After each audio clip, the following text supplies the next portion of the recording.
A Chama Flamejante, Parte 2. A História da Bíblia.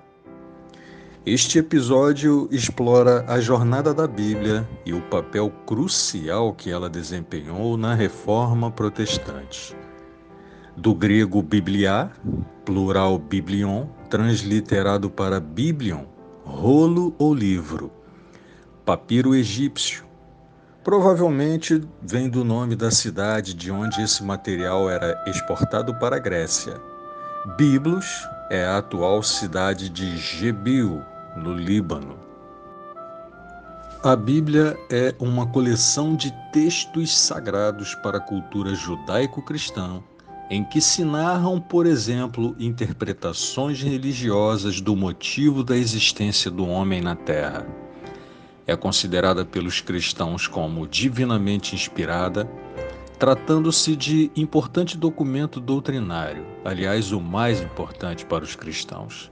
Segundo a tradição aceita pela maioria dos cristãos, a Bíblia foi escrita por 40 autores entre 1500 e 450 a.C., se tratando dos livros do Antigo Testamento, e entre 45 d.C. e 90 d.C., tratando-se dos livros do Novo Testamento, totalizando um período de quase 1.600 anos.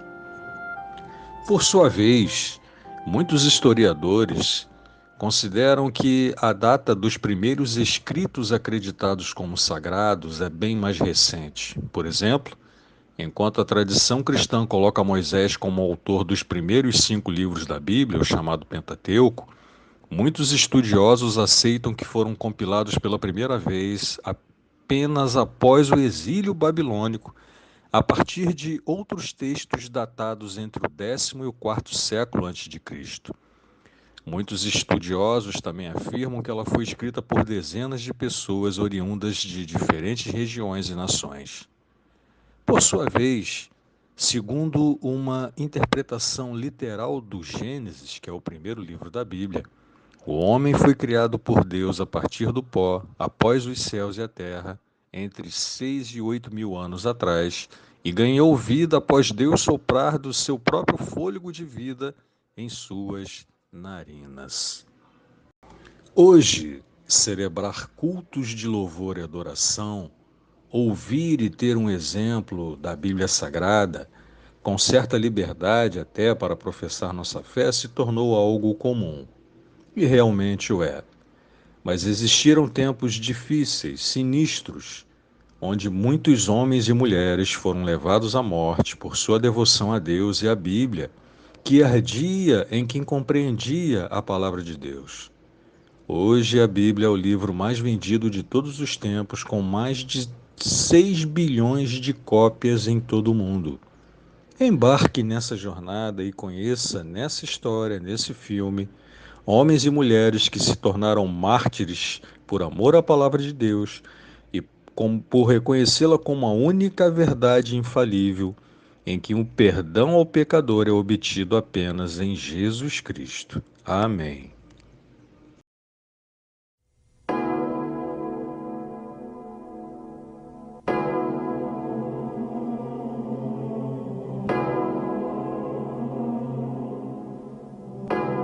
Mil anos de história da Igreja.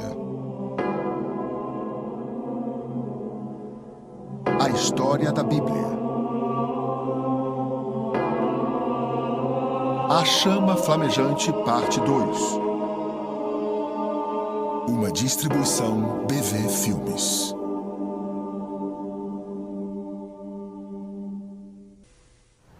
Vossa Majestade Imperial e sua corte exigem uma resposta simples. Aqui está, clara e sem rodeios.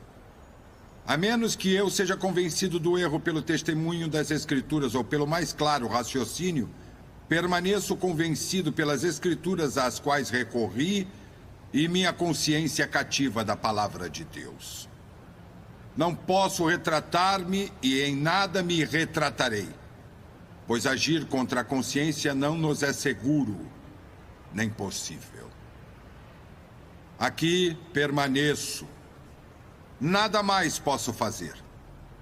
Que Deus me ajude. Amém.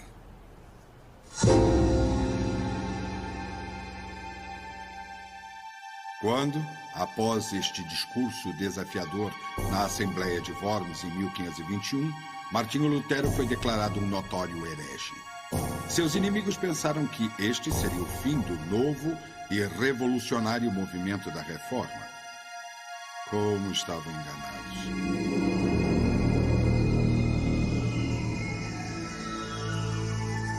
O movimento que começara poucos anos antes, quando as 95 teses ou questões para debate de Lutero foram afixadas na porta da igreja de Wittenberg, se espalharia por todo o mundo conhecido na época. E seus efeitos afetariam as vidas de incontáveis milhões por várias gerações.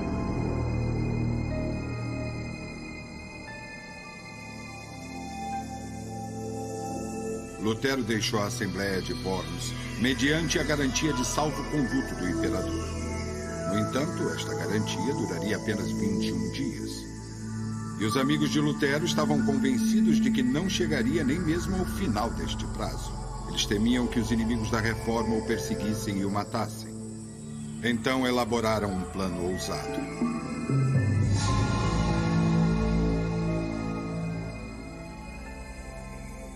Num local afastado, próximo à floresta de Turíngia, cavaleiros mascarados cercaram a carruagem de Lutero, o capturaram e o levaram a cavalo ao castelo de Wartburg, nas proximidades.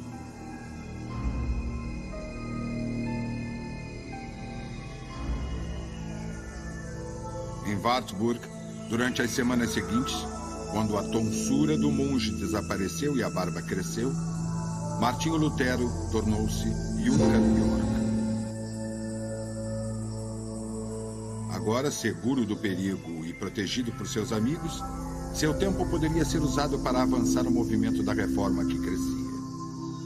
Havia livros e panfletos a serem redigidos, ataques a serem elaborados contra os oponentes da reforma e uma tradução da Bíblia para o alemão a ser feita.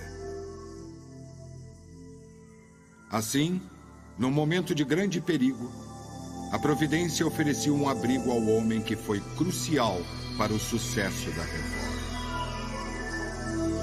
E ali nós o deixamos por um momento, enquanto voltamos os olhos para os acontecimentos em outro lugar.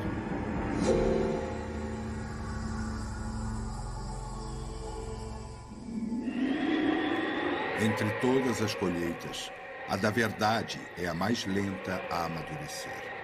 Em nenhum outro lugar isto é observado de forma mais clara do que nos eventos que antecederam a reforma na Inglaterra. John Wycliffe, por exemplo, foi a estrela da manhã da reforma e foi em grande parte através da sua tradução das Escrituras, mas não somente da sua tradução das Escrituras, mas nos artigos que Wycliffe enviava para ensinar as Escrituras, é que começamos a ver o impacto da reforma. E isso se espalhou por toda a Europa, até John Huss. John Huss influenciou Martinho Lutero, e Martinho Lutero começou a influenciar praticamente toda a Europa, e particularmente quando ele começou a traduzir a Bíblia para a língua do povo alemão. E as pessoas podiam lê-la. Então vemos que, conforme a Bíblia tornou disponível às pessoas em sua própria língua, causou um tremendo impacto na vida, nas obras e no testemunho da igreja. E isso, por sua vez, e acredito que esse seja um aspecto muito importante, isso, por sua vez, causou impacto na vida da sociedade. Transformou toda a perspectiva da sociedade. E já sabemos que quando as pessoas são transformadas, o mundo é transformado. Pouco mais de um século e meio antes que as teses de Lutero fossem afixadas em Wittenberg, John Wycliffe, um sacerdote inglês, havia começado sua própria batalha contra os abusos do clero na Igreja da Inglaterra, e em particular com os frades mendicantes.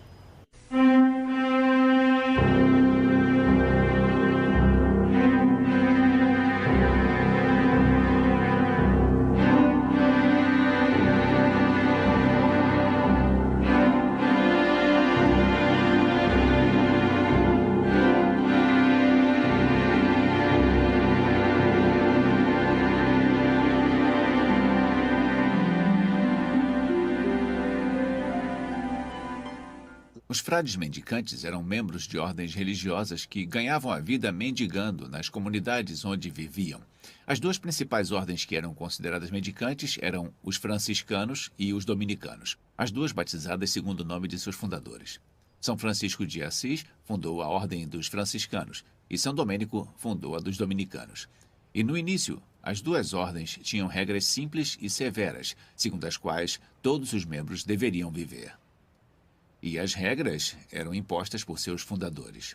No entanto, mesmo enquanto os fundadores ainda viviam, as ordens tentaram amenizar as regras e facilitar o estilo de vida. Na época de Wycliffe, o estilo de vida, tanto dos franciscanos quanto dos dominicanos, não seria reconhecido por Francisco ou Domênico. Os dominicanos, por exemplo, estavam envolvidos com a venda de indulgências, e é interessante que, na época de Lutero, Tetzel, o monge que estava vendendo indulgências e que tanto despertou a ira de Lutero, era na realidade dominicano.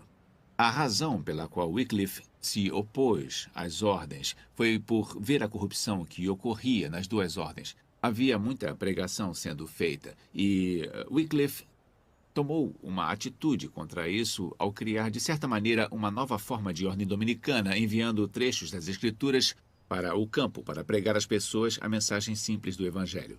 E, ao fazer isso, ele se opôs às ordens mendicantes existentes. Wycliffe morreu em 31 de dezembro de 1384.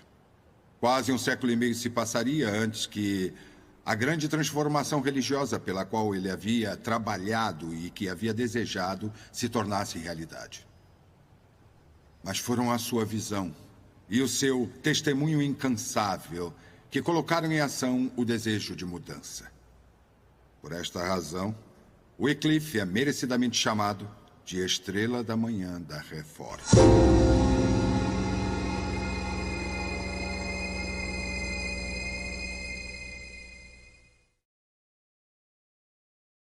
Embora Wycliffe estivesse morto, seu testemunho havia se espalhado por toda a Inglaterra. Seus discípulos, às vezes chamados de Wycliffitas, porém mais conhecidos como Lollards, percorriam o reino pregando o Evangelho. Como foi com o próprio Salvador, as pessoas recebiam com alegria esses pregadores simples e rudes. Em muitas cidades, soldados com armas em punho se misturavam às multidões, prontos para defender o pregador em caso de violência contra a sua pessoa. Alguns membros da nobreza também não se constrangiam em apoiar os pregadores de Wycliffe e se denominavam discípulos do Evangelho.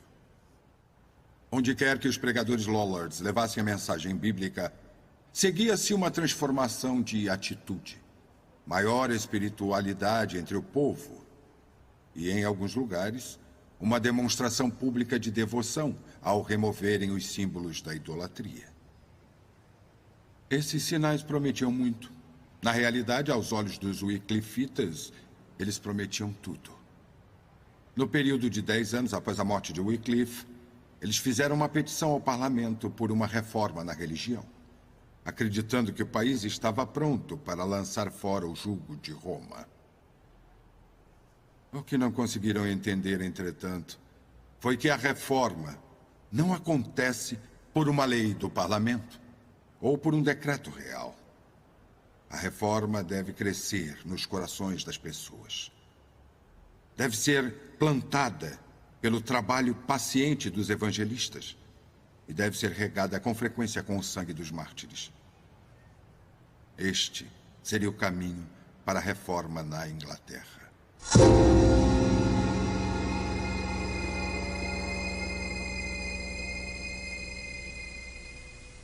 Nos dias de Henrique IV, que era o rei naquela época, ele emitiu um decreto, que foi, na realidade, a primeira lei da Inglaterra e decretava que aqueles considerados hereges seriam queimados por sua heresia.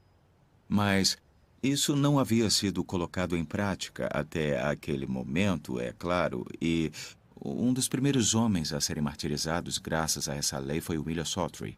Ele não era um sacerdote, mas os outros sacerdotes e o clero na época reconheciam que William Sawtry tinha, na realidade, tomado em seu coração a verdade do Evangelho como realmente é e se sentiam ofendidos com isso. Eles o viam como um sucessor dos Lollards.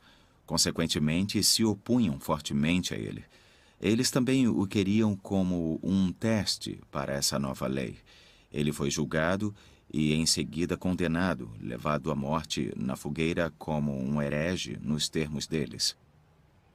Obviamente, ele era um homem que cria na Bíblia, que cria na suficiência da obra de Cristo e que se alegrava nisto. Na realidade, durante seu julgamento, ele foi confrontado com questões como a missa e a veneração da imagem da cruz, porque as pessoas beijavam a cruz e se curvavam diante da imagem da cruz. E William Saltry disse: em vez de eu adorar a cruz onde Jesus Cristo sofreu, eu adorarei o Jesus Cristo que sofreu na cruz. E, obviamente, isto era pertinente ao que acreditava e uma declaração muito clara de onde ele depositava a sua fé. E os sacerdotes se iraram e William Saltry foi morto na fogueira.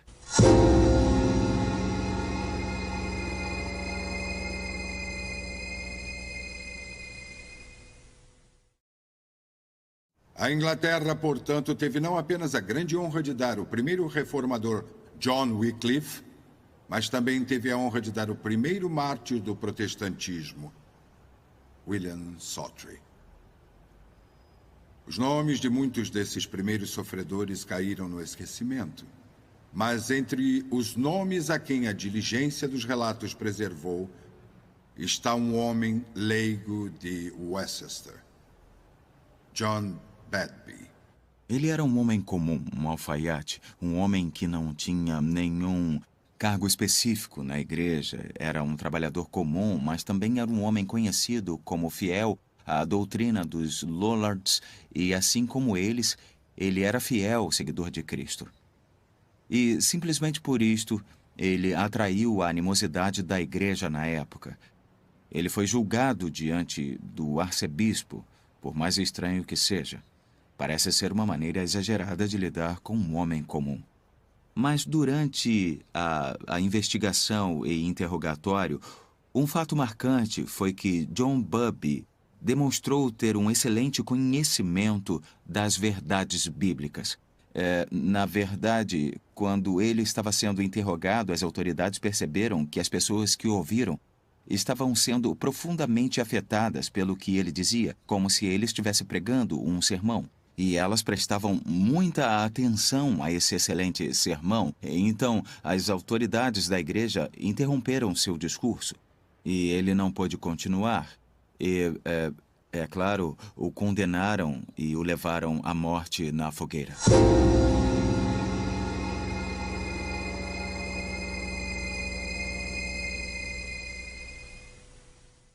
Ainda viriam muitos outros John Badbys na Inglaterra, antes que a liberdade religiosa se tornasse a regra.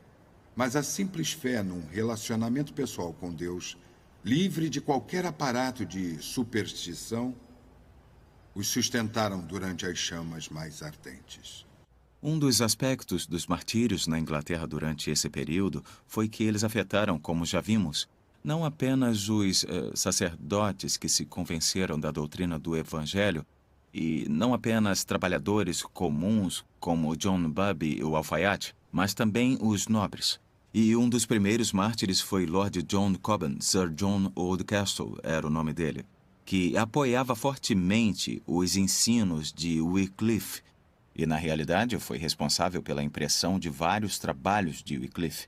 E dizem que os pregadores Lollard iam até o seu castelo para obter cópias do trabalho de Wycliffe para ajudá-los em seu ministério.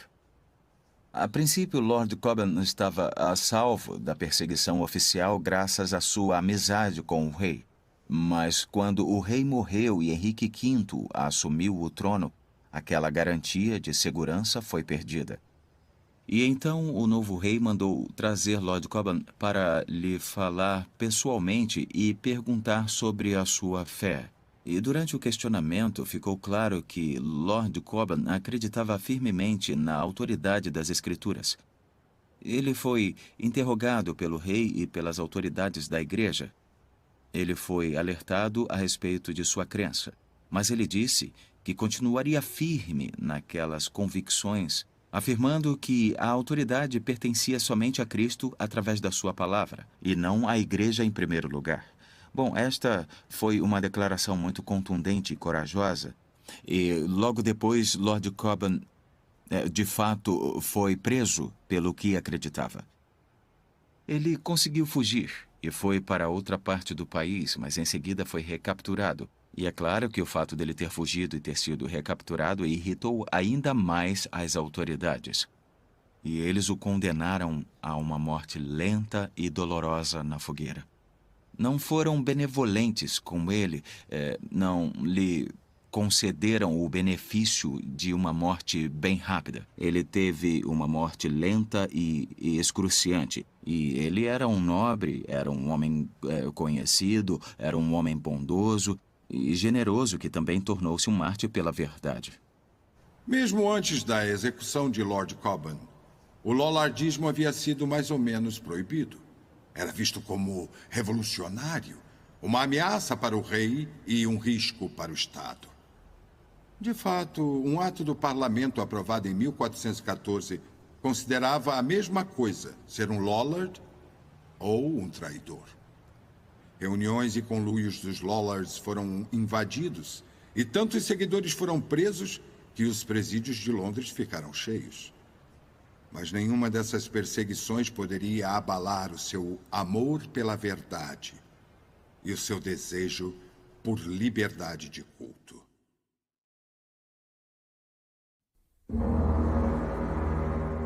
Mas esses primeiros fiéis viram apenas o início de muitas dessas coisas. Estava apenas amanhecendo. O dia claro ainda estava distante. Aquelas luzes brilhantes que Deus havia ordenado que iluminassem os céus da sua igreja no século seguinte ainda não haviam surgido. A névoa e as sombras da noite, que ainda não haviam desaparecido por completo, ainda se faziam presentes em muitos lugares nos campos da revelação.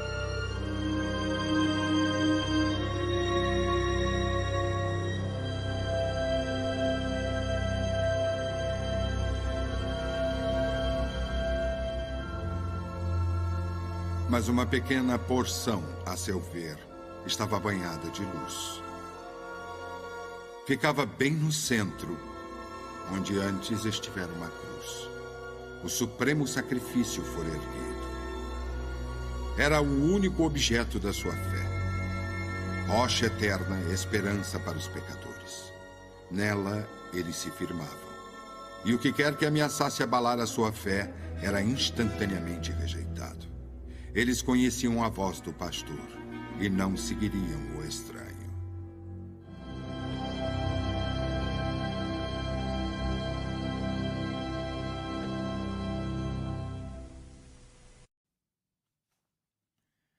A maré da verdade subiria e desceria por quase 3 séculos, antes que a liberdade civil e religiosa fosse posse legítima de todo homem e mulher da Inglaterra.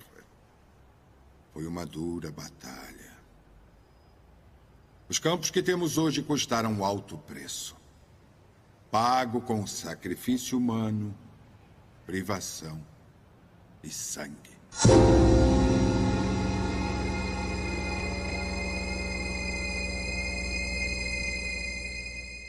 Nós vimos 3 exemplos de mártires em especial que sabemos que viveram nos reinados de Henrique IV e Henrique V, mas temos que lembrar que os martírios aconteceram periodicamente durante um espaço de quase 200 anos e muitas centenas de homens e mulheres na Inglaterra foram mortos por causa da sua fé em Cristo e sua devoção à sua palavra. Quando chegamos ao reinado de Mary Tudor, por exemplo, vemos que por um breve período, somente 3 anos e meio, e por volta disto, quase 300 pessoas foram condenadas à morte na fogueira ou em outro tipo de martírio.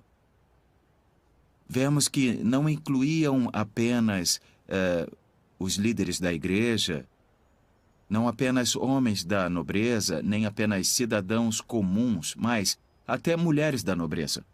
acha que um dos últimos martírios durante o reinado de Henrique VIII, por exemplo, é uma senhora que se chamava Anne Skew, uma mulher da nobreza. Era uma mulher jovem de 25 anos, que havia compreendido de forma maravilhosa a verdade da palavra de Deus, que foi interrogada e colocada sob pressão extrema, confrontada com os principais mestres da igreja na época, e ela basicamente os reduziu ao silêncio graças à sua maravilhosa compreensão das Escrituras. Mas no final, Anne Skew era uma jovem e acabou sendo levada ao martírio em Smithfield, que era o cenário de muitos martírios naquele período. Na verdade, durante todo aquele período de 150 anos, era o local onde aconteciam muitos martírios. A Inglaterra tem sido muito abençoada por Deus. E Londres, em especial, tem muitos lugares de interesse relacionados à história da fé cristã. Principalmente no tempo da Reforma, e agora estamos numa área de Londres, próxima a Smithfield, onde aconteceram muitos martírios durante o reinado da terrível Rainha Mary Tudor. O primeiro mártir a ser queimado foi em 4 de fevereiro de 1555, John Rogers. Ele era um ministro da Igreja do Santo Sepulcro, que fica na esquina da Holborn com a rua Giltspurg, em frente ao Tribunal Central. E naquele lugar ele fez um grande trabalho para Deus. E na realidade ele estava envolvido no trabalho de tradução da Bíblia, então ele não era qualquer um. Pode não ser tão conhecido quanto Tyndale, mas era um grande homem, sem dúvida nenhuma. E a rainha achou que ele seria a melhor opção para começar os martírios, então ele foi queimado aqui em Smithfield, naquele dia de fevereiro de 1555. E é claro que muitos outros o seguiram. Londres teve muitos mártires e todos foram trazidos aqui a Smithfield. No memorial de Smithfield, que fica localizado ao lado do Hospital São Bartolomeu, há 3 nomes mencionados. Na realidade, todos eles são John.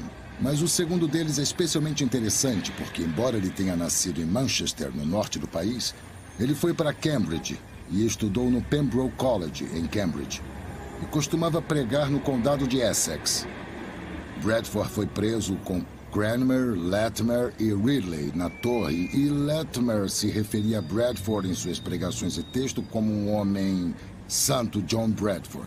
Não há dúvida de que era um homem muito consagrado, mas todos eles eram. Tantos foram mortos aqui em Smithfield, bem aqui em Londres. Nós agradecemos a Deus pela vida deles. Eles plantaram a semente e ela deu frutos para a glória de Deus.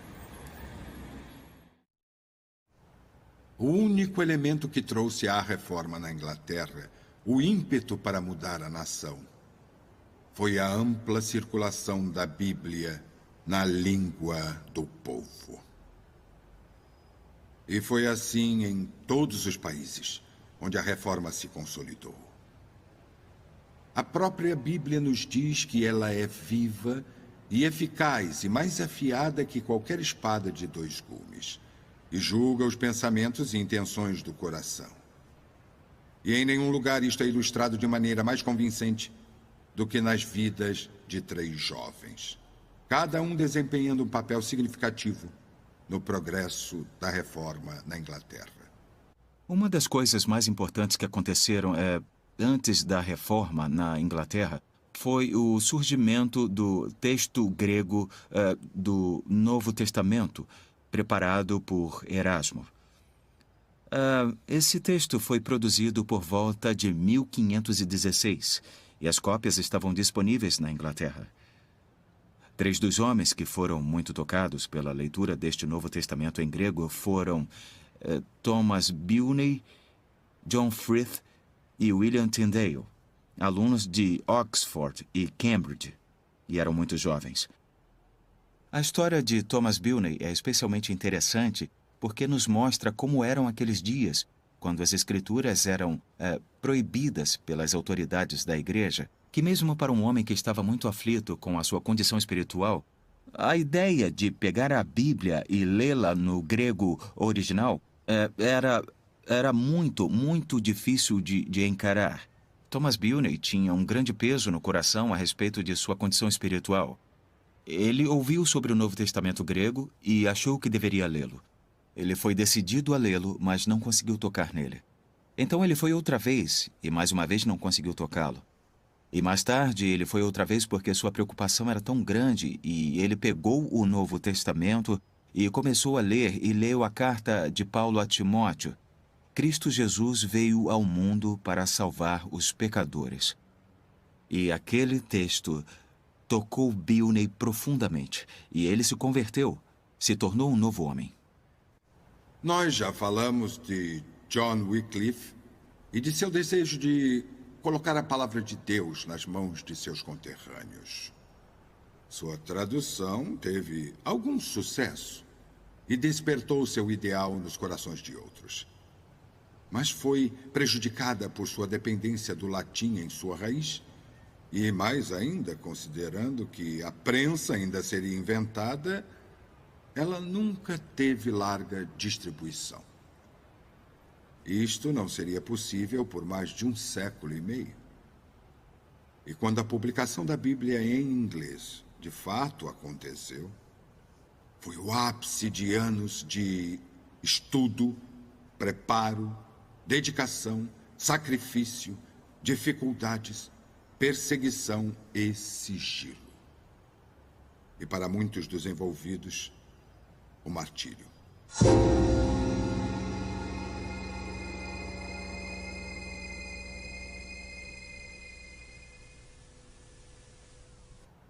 O principal arquiteto deste imenso projeto foi o jovem acadêmico de Gloucester, William Tyndale.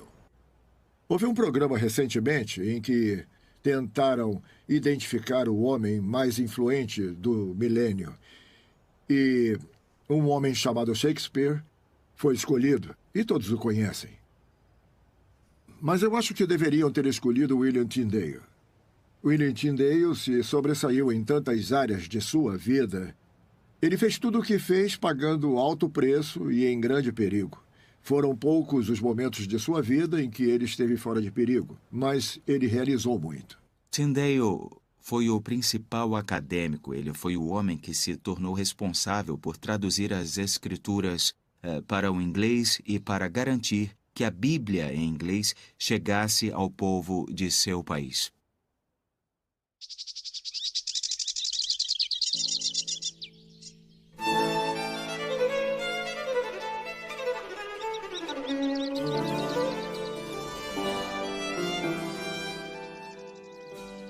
Tyndale cresceu em Gloucester.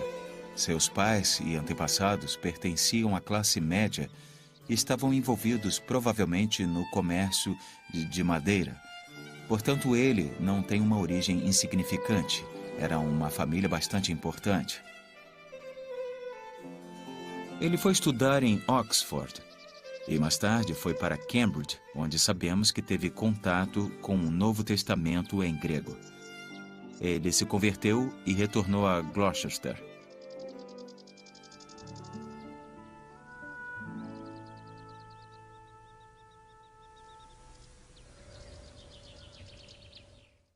Ele começou a trabalhar como tutor dos filhos de um nobre chamado Sir John Walsh e viveu com eles em Sober Hall.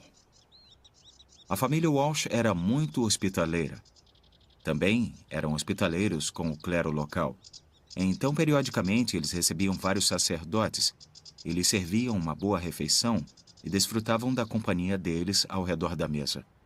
E quando essas refeições eram servidas e os sacerdotes estavam ali à mesa, ele também era convidado a sentar-se, pois era o tutor oficial da família. Eles tinham discussões, tinham debates, e ele conseguia refutar todas as ideias que os sacerdotes apresentavam. E um dos autores da biografia de William Tyndale afirma que os sacerdotes guardavam um rancor secreto contra o mestre Tyndale. Não gostavam dele. Este é o início da oposição a Tyndale.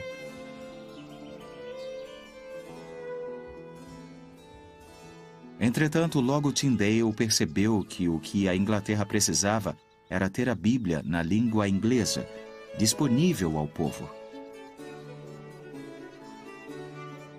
Ele conversou com alguns sacerdotes locais e, quando discutiam sobre a Bíblia ou sobre a igreja, esse sacerdote em especial disse: Seria melhor ficar sem as leis de Cristo do que ficar sem as leis da igreja. Estas palavras alarmaram Tyndale profundamente. E ele percebeu que não haveria resposta na igreja. O importante era ter a Bíblia na língua inglesa para o povo. E conforme crescia este sonho, ele se tornava um fardo para ele, e ele decidiu que faria esse grande trabalho de tradução. Tyndale argumentava. Os profetas do Antigo Testamento falavam na língua dos homens aos quais se dirigiam. Os cânticos do templo eram cantados na língua da nação hebraica. E as epístolas de São Paulo foram escritas na língua daqueles que as recebiam. Porque o povo da Inglaterra não teria os textos de Deus em sua língua materna. Se Deus poupar minha vida, antes que se passem muitos anos, eu farei com que o jovem que conduz o arado saiba mais sobre a palavra de Deus do que os sacerdotes. Ele deu ao jovem no arado a Bíblia, numa língua que ele podia entender. Até então, somente o sacerdote sabia latim e, portanto, podia ler a Bíblia para o povo. Mas as pessoas comuns, os jovens no arado, os homens e mulheres daquela época, não sabiam ler ou a Bíblia não estava disponível em sua própria língua. E Tyndale prometeu que tornaria a Bíblia acessível a eles, para que eles pudessem ler e não teriam que sair para ouvir o sacerdote. E assim não teriam que ter os textos ditados, mas poderiam ler a Bíblia eles mesmos. Ele era extremamente capacitado para isso, tinha uma fantástica habilidade linguística. Conta-se que no final da sua vida, ele era capaz de traduzir fluentemente em 7 línguas além do inglês. E naquela época, o hebraico ainda não era ensinado. No contexto universitário, ele aprendeu muitas destas línguas sozinho. Era um excelente linguista. Podemos dizer que era extremamente capacitado segundo a providência de Deus para esse grande trabalho para que foi chamado. Então ele decidiu que a Bíblia deveria ser traduzida para o inglês. Mas para fazer isto era necessário ter a aprovação de um bispo, porque havia a lei que proibia a tradução da Bíblia para o inglês. A única maneira de fazer isto oficialmente era através da aprovação de um bispo. Ele decidiu que pediria a aprovação ao bispo Tuthbel Tunstall, o bispo de Londres. Tunstall era um acadêmico, era um homem de modos gentis e também havia contribuído com Erasmo na tradução de seu texto. Portanto, havia grandes possibilidades com o bispo Tunstall. Entre todos os bispos, ele seria o mais indicado.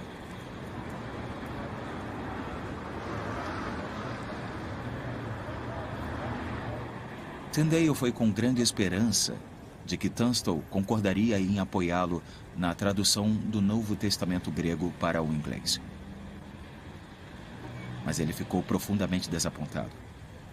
Quando encontrou Tunstall, ele foi logo, a princípio, desencorajado de continuar.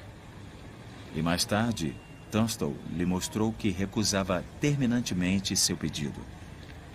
Ele disse: "Não há lugar em minha casa para este trabalho."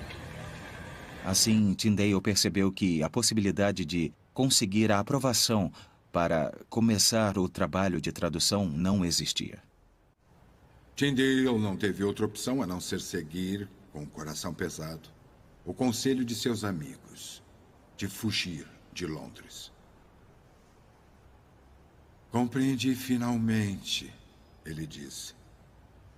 "Não apenas que não há lugar no palácio do bispo para traduzir o Novo Testamento, mas também não há lugar para realizar este trabalho em toda a Inglaterra."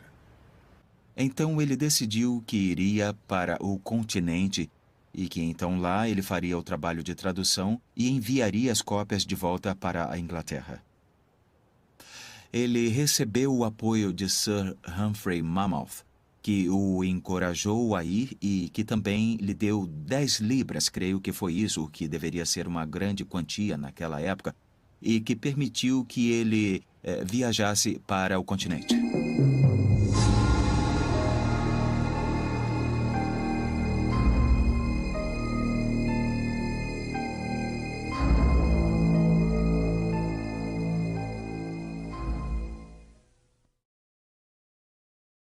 Enquanto Tyndale atravessa o mar, vamos voltar nossa atenção por alguns instantes ao que está acontecendo na Inglaterra que ele deixou para trás.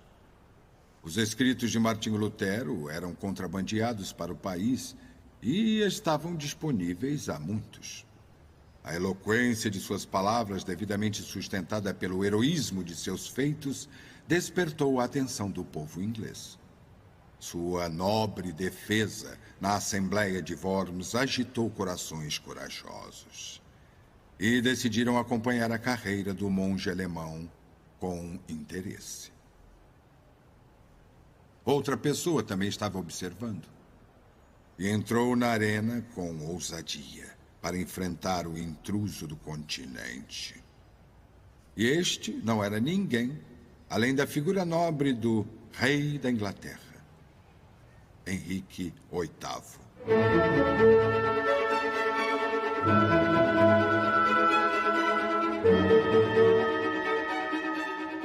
Há uma lembrança de Henrique VIII em cada moeda do Reino Britânico até os dias de hoje. Procure o nome da Rainha Elizabeth II e você verá as letras DG, Reg, FD e a data. As palavras em latim significam pela graça de Deus, Rainha, e FD significam Fidei Defensor, defensor da fé. Um título que foi dado a Henrique VIII pelo Papa, porque Henrique se opôs aos textos de Martinho Lutero e escreveu um tratado em defesa dos 7 sacramentos. O Papa ficou tão impressionado com isso que descreveu Henrique oficialmente como um defensor da fé. E Henrique manteve o título e ele foi legado para seus herdeiros e sucessores até o dia de hoje. Henrique, é claro, logo se desligou do Papa. Como fazia com todos que discordassem dele ou que não aceitassem seus vários casamentos e divórcios. Ele também não era amigo daqueles que desejavam ver a Bíblia livremente disponível para o povo. Na realidade, durante o seu reinado, conspirando com o cardeal Wolsey, muitos foram perseguidos e queimados, porque se opuseram aos ensinamentos da Igreja-mãe. Entre eles estava John Frith, colaborador de Tyndale na tradução da Bíblia.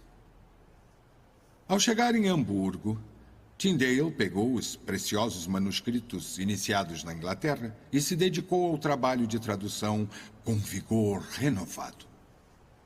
A ele se juntou William Roy, um ex-frade franciscano. E quando os evangelhos de Mateus e Marcos foram terminados, eles os imprimiram e então os contrabandearam para a Inglaterra, para o benfeitor de Tyndale, Monmouth. Graças ao encontro com o Sr. Humphrey Monmouth e ao fato do próprio Tyndale estar associado ao comércio de lã na importação e exportação, ele tinha contatos ali e conseguiu enviar as cópias completas do Novo Testamento de volta para a Inglaterra, escondidas em fardos de lã.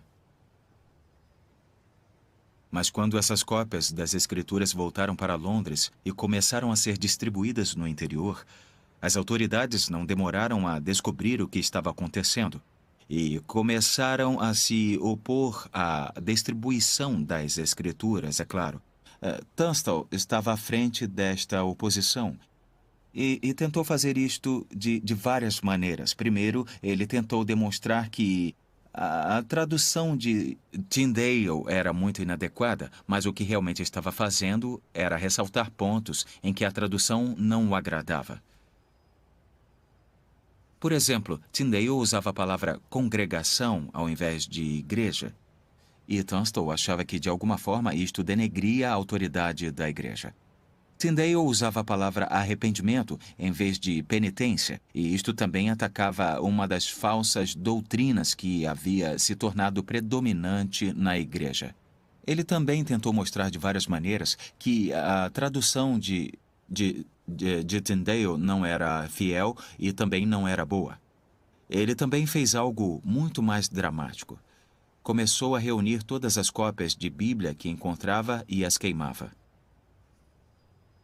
Quando essa notícia chegou a Tyndale, ele ficou absolutamente chocado e não conseguia acreditar. Ele podia entender que um homem discordasse de sua tradução, mas não podia conceber que um homem como Tunstall, que havia colaborado com Erasmo na tradução do Novo Testamento grego, queimando de fato cópias da Bíblia, ficou em choque. Mas a sede pela palavra de Deus crescia, e Tyndale estava determinado a saciá-la. Qualquer que fosse o preço para si mesmo e para seus amigos. Para nós é difícil entender, mas é um fato da história que o trabalho de tradução encontrou obstáculos e oposição a cada passo. Tyndale estava em constante fuga daqueles que odiavam o que ele havia decidido fazer e que estavam determinados a reprimi-lo. Por exemplo, a certo ponto ele perdeu a maioria dos seus manuscritos. Teve que recomeçar. Foi um trabalho muito difícil e meticuloso. Lembre-se que ele era um homem sob a ameaça das autoridades de seu país e das autoridades no continente. Sir Thomas More, que era o chanceler na época, ficou muito frustrado porque nunca conseguiu deter os planos de Tyndale onde ele estivesse. Ele se referia a Tyndale como herege da Inglaterra, que não está em nenhum lugar, mas está em todos os lugares. Estava em todos os lugares porque seu trabalho estava prosseguindo, e em nenhum lugar porque não podia encontrá-lo. Portanto, Tyndale estava constantemente sob ameaça.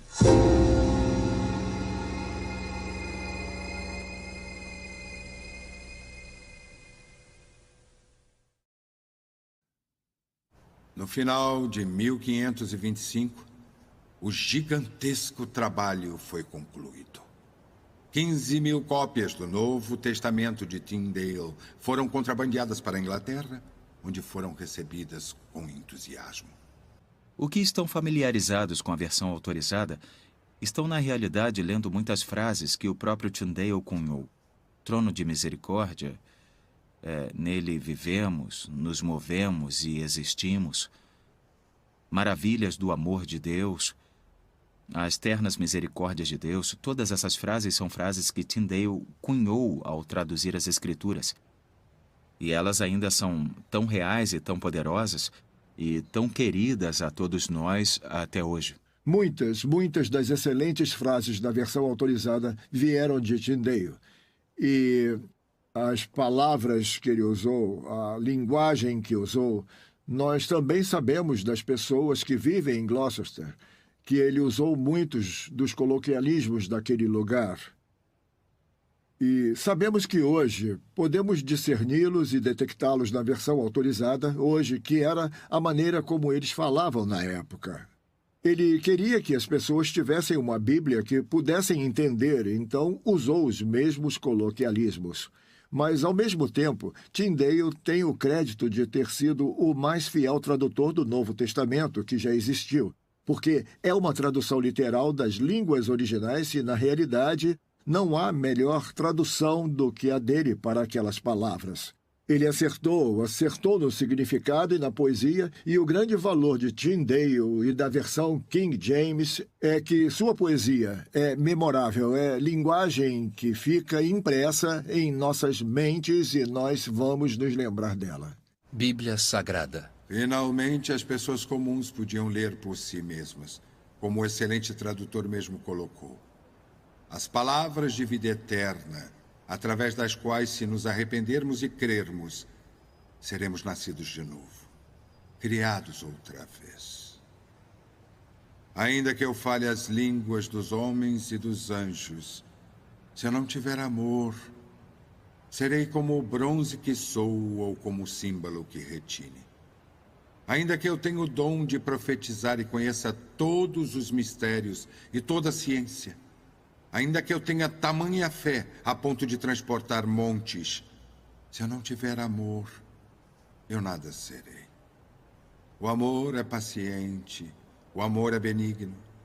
O amor não arde em ciúme, não se ufana, não se ensoberbece, não se conduz inconvenientemente, não procura os seus interesses, não se exaspera, não se ressente do mal, não se alegra com a injustiça, mas regozija-se com a verdade. Ele tudo sofre, ele tudo crê, tudo espera e tudo suporta. Agora, pois, permanecem a fé, a esperança e o amor. Estes três. Porém, o maior destes é o amor. Mais tarde, Tyndale foi para Antuérpia e viveu ali em razoável segurança porque havia uma residência inglesa que lhe deu apoio, cujo proprietário, um rico comerciante inglês, ficou muito feliz em oferecer apoio e encorajamento a Tyndale.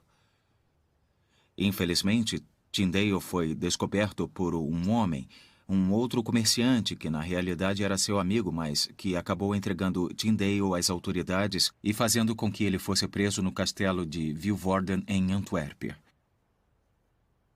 Ele ficou preso em condições extremamente ruins, um local úmido, frio e inóspito. Uma das últimas coisas que ele escreveu naquela prisão foi uma carta muito simples, perguntando se poderia ter uma cabana mais quente, porque suas condições e sua saúde em geral estavam se deteriorando.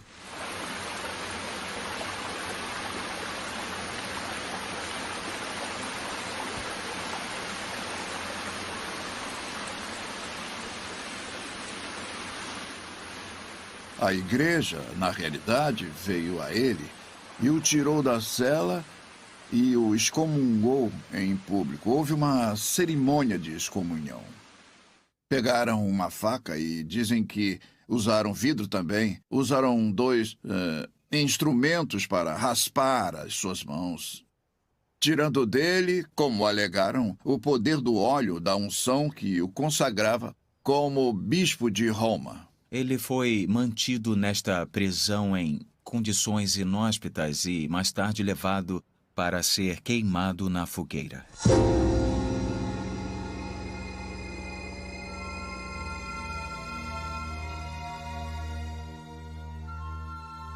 Este é o desenho no livro dos Mártires de John Foxe, do martírio de William Tyndale. Primeiro o estrangularam e depois queimaram. Isso era comum. Somente os mártires anabatistas eram queimados sem o estrangulamento. Então colocaram uma corda em seu pescoço e a ponta da corda passava pelo mastro atrás dele. Havia uma corrente em sua cintura. E o executor vinha por trás dele e com toda a sua força puxava a corda e o estrangulava repentinamente. Então acenderam o fogo e queimaram o corpo de William Tyndale, fazendo dele um mártir pela causa.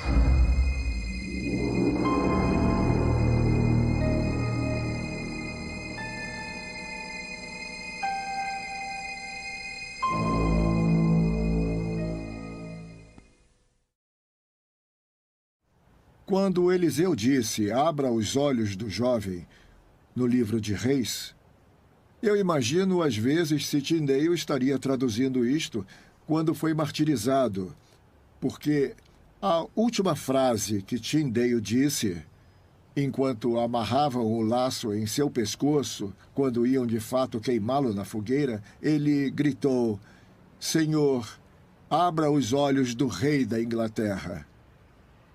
E esta, para mim, é uma das declarações mais significativas já feitas por qualquer pessoa nos últimos 2000 anos. Abra os olhos do rei da Inglaterra. E lá estava ele, sendo levado à morte pelo seu trabalho, que era traduzir a Bíblia em inglês ao povo da Inglaterra. E ele morria por isto, mas seu coração e pensamentos estavam em seu país. E ele ora pelo rei, que na realidade o persegue. Ele ora pelo rei para que seus olhos sejam abertos e ele veja a verdade. E o fato marcante é que no espaço de 1 ano após a oração de Tyndale, a Grande Bíblia, como é conhecida, a Bíblia em inglês, terminada pelo amigo de Tyndale, Miles Coverdale, foi aprovada para ser lida nas igrejas do país. Isso é impressionante.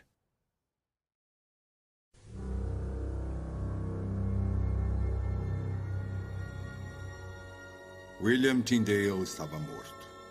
Na misteriosa providência divina, não lhe foi permitido viver para ver a transformação que seu trabalho provocou nas vidas de seu povo. Mas depois de Tyndale, a Inglaterra nunca mais foi a mesma. Ele acendeu uma tocha, cujos raios brilhantes iluminaram todo o país.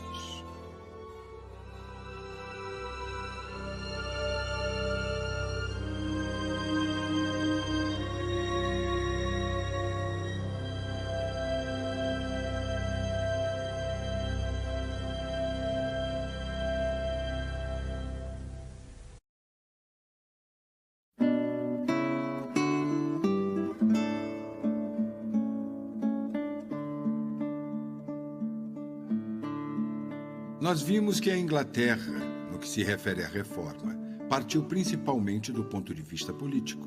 A Escócia, ao contrário, partiu principalmente do ponto de vista religioso. A ideia dominante na Inglaterra era a emancipação do trono da supremacia papal. Na Escócia, foi a emancipação da consciência do sistema de fé que o Papa representava. O resultado mais marcante da reforma na Inglaterra foi o Estado livre. Na Escócia, foi uma igreja livre.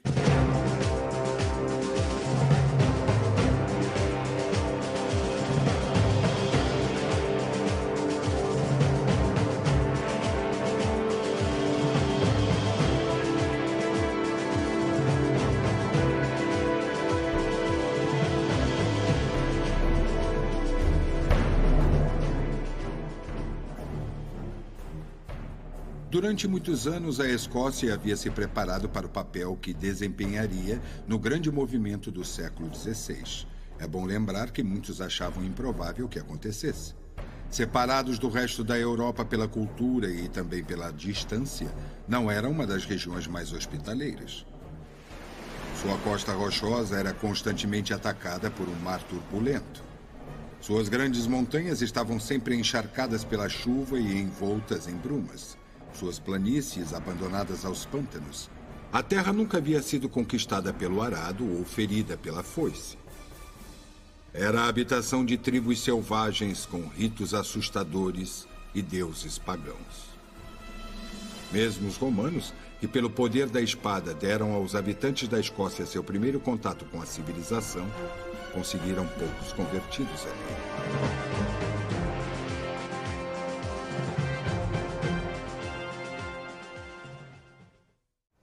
No rastro do poder romano vieram os missionários da cruz e depois Columba, atravessando os oceanos a partir da ilha para acender uma luz evangélica nas rochas de lona.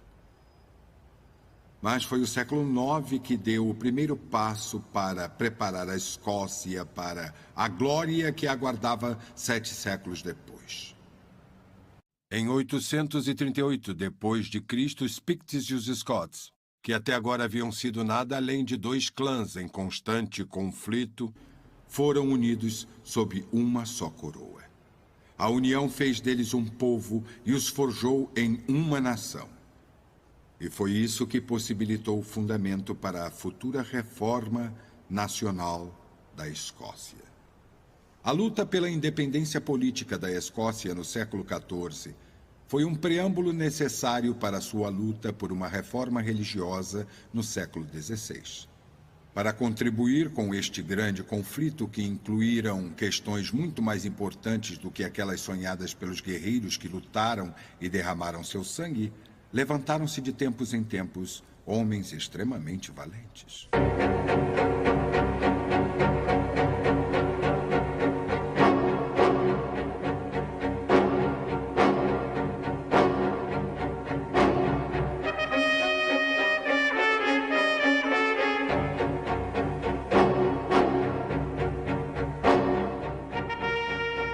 A memória imortal de Sir William Wallace. A partir de uma perspectiva política, o grande patriotismo de William Wallace e o braço forte de Robert de Bruce mantiveram a porta aberta para Knox.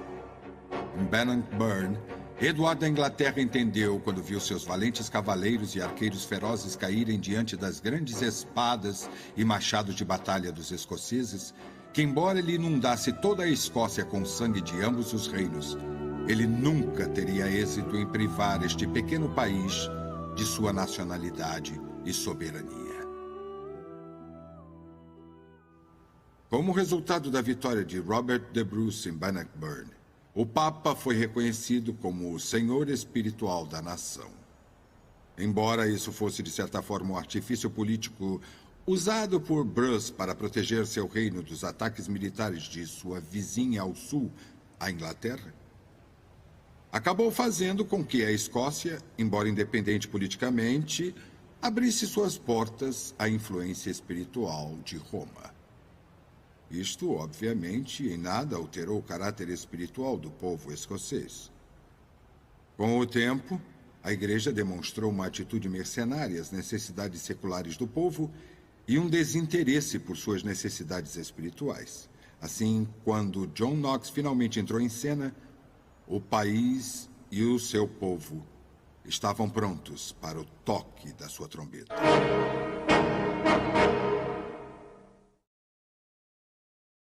É com John Knox que nós temos uma grande dívida. Foi John Knox quem trouxe uma nova dignidade, não apenas à nação escocesa, mas também ao povo da Escócia. E ele fez isso porque estava convencido de que todo o quadro da reforma, de fato, dependia de uma compreensão da palavra de Deus e do significado da mensagem do Evangelho. Mas precisamos voltar no tempo outra vez, apenas alguns anos, para entender o cenário da chegada de Knox. O homem que, humanamente falando, mudaria o rosto e a sorte da Escócia como nenhum outro. Um dos aspectos fascinantes da história da Reforma é ver as pessoas que Deus levantou para serem reformadores. Há 3 homens em particular que desempenharam um papel importante na história da Reforma. Patrick Hamilton, que foi um jovem mártir morrendo aos 20 e poucos anos em St. Andrews. Sua fé era tão marcante que as pessoas diziam que o odor de Patrick Hamilton infectou todos por onde passou, se referindo à fumaça do seu martírio, do fogo que o queimou. E depois temos George Wishart, que veio pouco depois de Patrick Hamilton. E George Wishart era professor. E George Wishart foi quem influenciou o terceiro homem do trio. E este foi John Knox, porque foi através da amizade, da pregação e dos ensinos de George Wishart que John Knox veio a compreender a fé reformada. Patrick Hamilton, um dos 3 homens mencionados, havia abraçado a causa da reforma quando estudava no continente e desejava trazer a mensagem aos seus conterrâneos. Mas havia perigos e ele estava ciente. Poucos anos antes, em 1513, James IV e a flor da nobreza da Escócia haviam caído no campo de batalha de Flodden. James V era apenas uma criança, e sua mãe, Margaret Tudor, foi indicada nominalmente como regente. Mas o clero, liderado por James Beaton, o arcebispo de St. Andrews, havia assumido o controle do governo. A nova doutrina não seria popular enquanto eles estivessem no controle. Mas Patrick Hamilton era destemido. Com a espada de Beaton sobre sua cabeça, ele começou a pregar as doutrinas da reforma.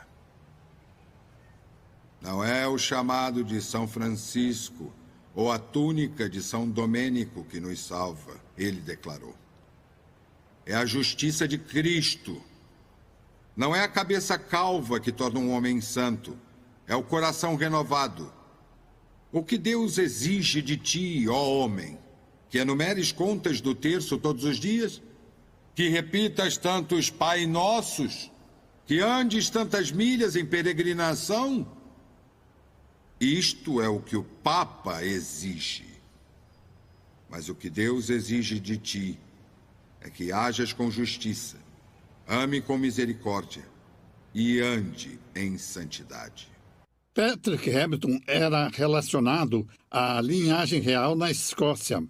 Ele era um cristão comprometido, muito dedicado à reforma liderada na Europa por Martinho Lutero. Mas Patrick Hamilton sofreu por sua fé. E em 1528 ele foi condenado à morte em St. Andrews.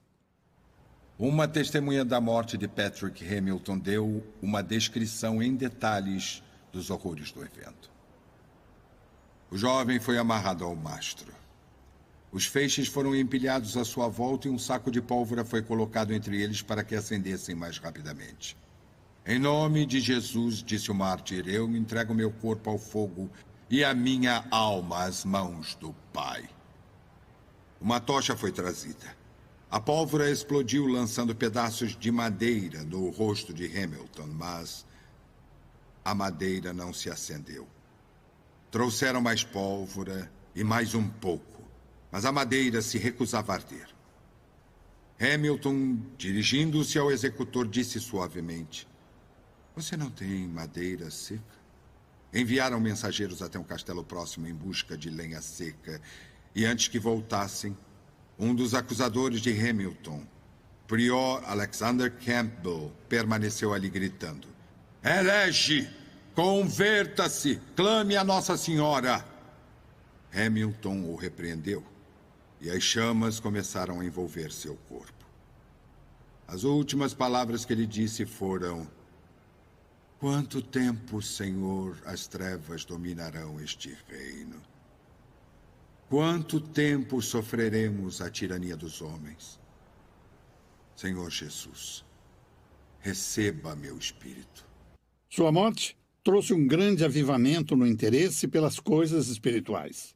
E os inimigos da verdade e da justiça declararam que Patrick Hamilton deveria ter morrido em outro lugar, porque seu odor havia afetado todas as pessoas que o sentiram.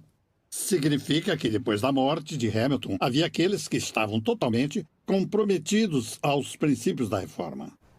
A morte de Patrick Hamilton foi seguida por muitos outros martírios. E o sangue que derramaram trouxe muitos frutos. Para cada mártir que morria, um pequeno grupo de discípulos surgia em seu lugar. A execução ilustre seguinte foi a de George Wishart, aproximadamente 17 anos depois de Hamilton. Entre as mortes de Hamilton e Wishart, James V havia morrido desiludido, depois que o exército escocês sofreu uma derrota terrível na Batalha de Solway. Sua filha e sucessora, a princesa Mary, tinha apenas 8 dias de vida quando James morreu. Portanto, um regente foi indicado.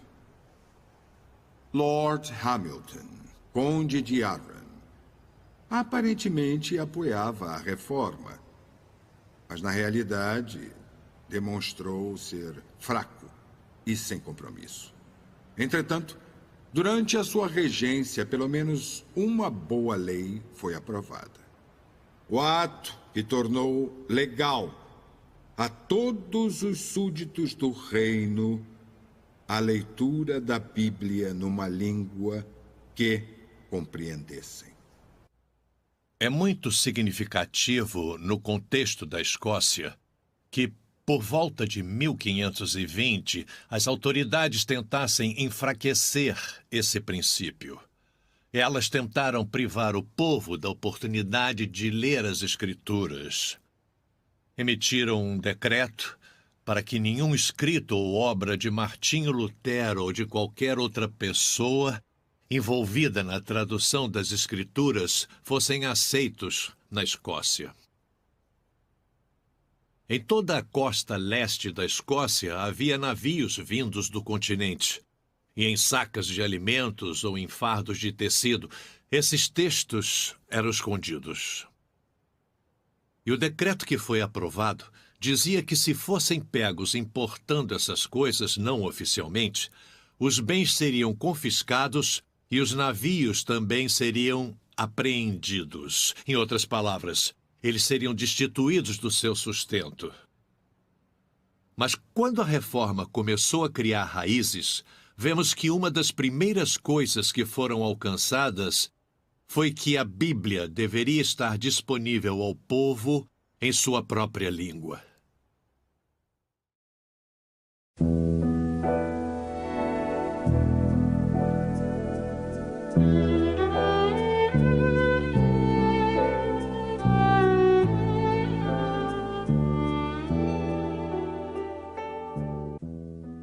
Conforme continuava a luta pela mudança, num ambiente de determinação obstinada, astúcia política e martírios insensíveis, houve incidentes que tiveram um colorido com uma dose de humor e certo toque celta.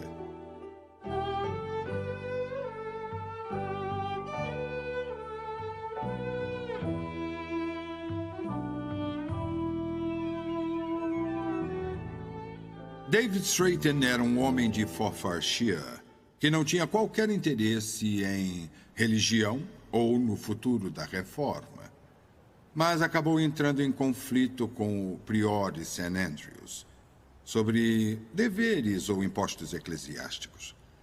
A propriedade de Straighten ficava próxima ao mar e o que ele mais apreciava era ir para o oceano e retornar com o barco cheio dos ricos frutos do mar.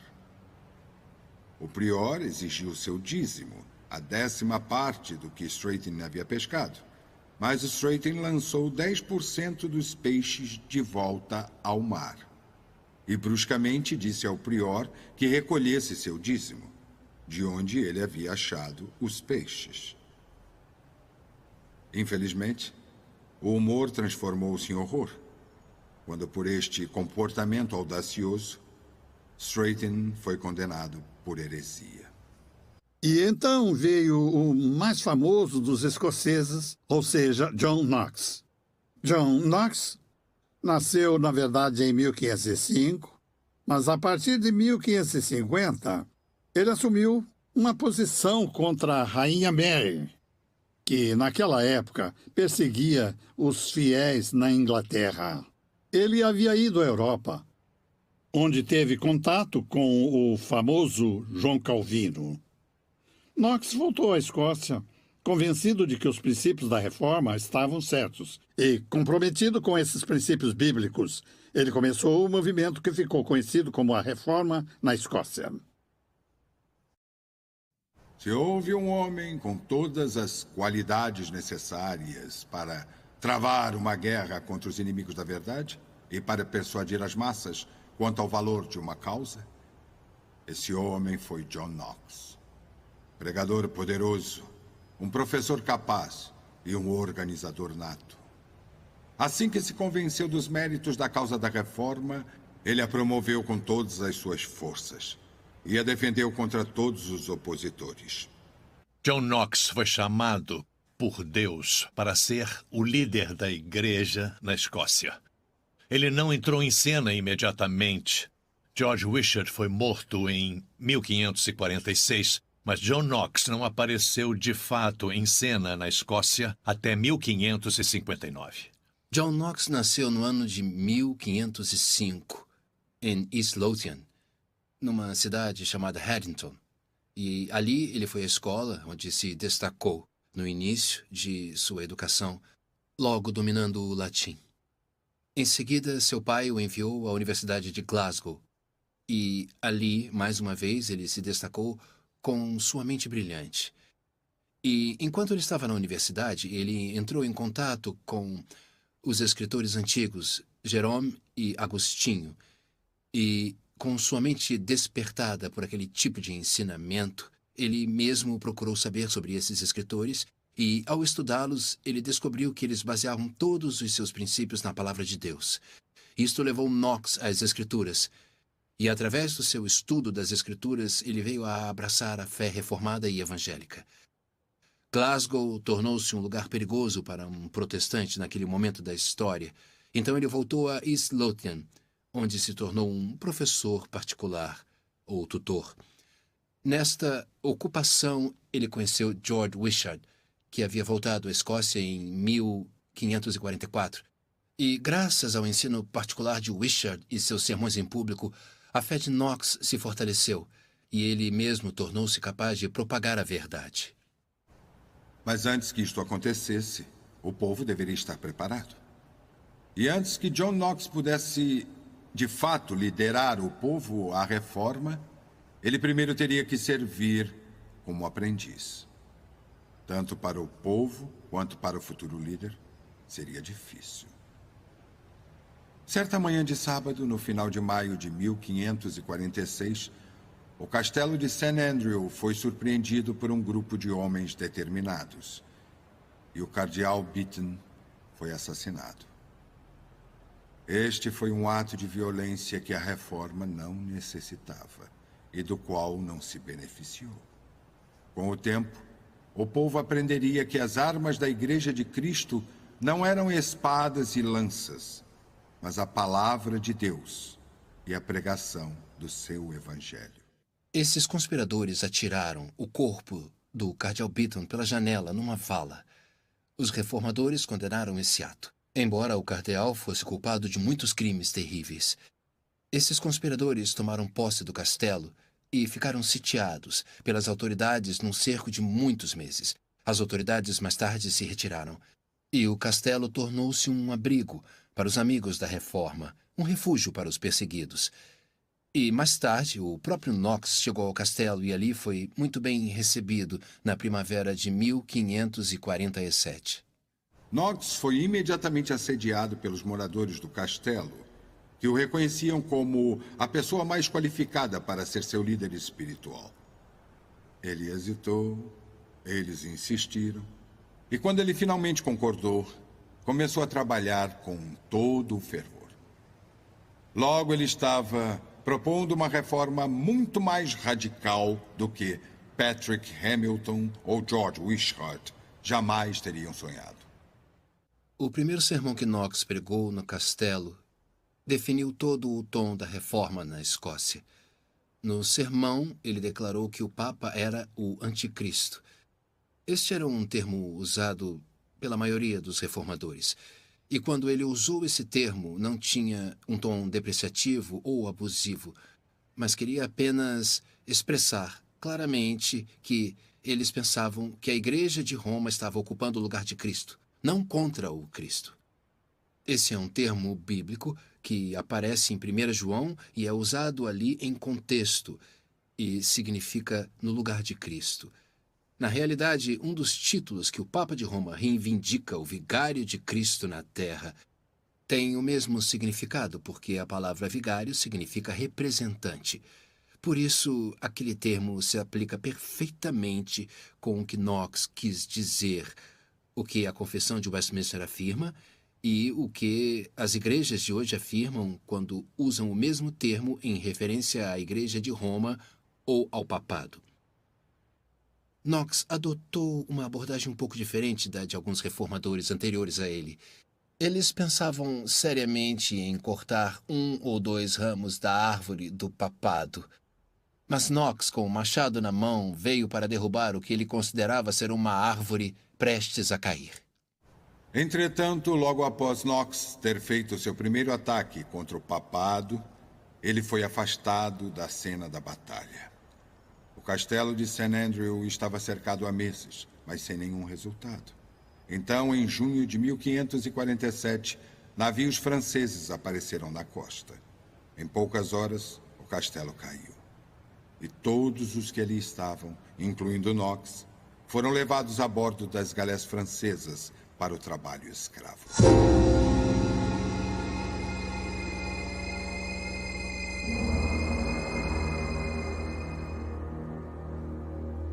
O trabalho da reforma parecia estar paralisado. Entretanto, esta pausa escondia uma bênção para a Escócia. Porque era necessário que o povo tivesse tempo para refletir no primeiro princípio da reforma que Knox lhes havia apresentado. Este afastamento da Escócia deu ao reformador tempo para se desenvolver. E eu creio que Deus, em sua providência, estava usando esse tempo para equipá-lo para a grande obra que havia preparado para ele nos anos que viriam. Na terceira parte de A Chama Flamejante, a continuação da história de John Knox e de sua batalha pela Escócia. O efeito da Bíblia de Tyndale na Inglaterra. Mais perseguições com Ridley, Latimer e Cranmer sendo levados às chamas em Oxford. O surgimento de João Calvino, herói de Genebra, e os Covenanters, cujo sangue tingiu a urze de muitas colinas na Escócia e cuja fé inspirou gerações. A Chama Flamejante, 1000 anos de testemunho cristão.